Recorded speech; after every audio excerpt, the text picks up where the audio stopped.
पे आए हैं चंडीगढ़ में। विधायक जी का टकलू बोला था कि मेरा स्वागत करेगा।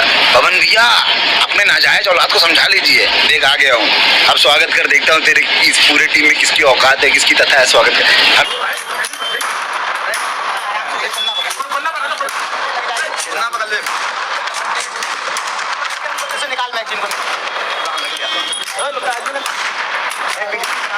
मिल गया विशाल सिंह का पूरा वीडियो। दोस्तों इस समय सोशल मीडिया पर यह खबर बहुत तेजी से वायरल हो रहा था, जिसमें विशाल सिंह खेसारी लाल यादव जी के घर पे जाते हैं और वीडियो अब शुरुआत करके वीडियो चालू करके दिखाते हैं कि मैं खेसारी के घर पे आ चुका हूँ। देखिए अब ये टकलू एक है, वो क्या उखाड़ पाते हैं। दोस्तों विशाल सिंह जाते हैं जब खेसारी लाल यादव जी के घर में, तो वीडियो पूरा नहीं दिखाते हैं, सिर्फ गेट के बाहर का वीडियो दिखाते हैं। दोस्तों जैसे मैंने आप लोगों को वीडियो में दिखाया कि लगातार गोलियां चल रही थी, लेकिन विशाल सिंह की टीम के लोग और खेसारी लाल यादव की टीम से लगातार धुआंधार फायरिंग हो रहा था। दोस्तों आप लोगों ने स्क्रीन पर देखा, लेकिन विशाल सिंह अपनी पूरी वीडियो नहीं दिखाए थे। उसमें आप सभी लोग देख पाते हैं कितना ज्यादा जम के लड़ाई हो रहा है विशाल सिंह और खेसारी लाल यादव जी में। दोस्तों आप सभी लोग स्क्रीन पर देख ही सकते हैं। दोस्तों खेसारी लाल यादव जी और विशाल सिंह का लेटेस्ट अपडेट कैसा लगा कमेंट करके जरूर बताइएगा।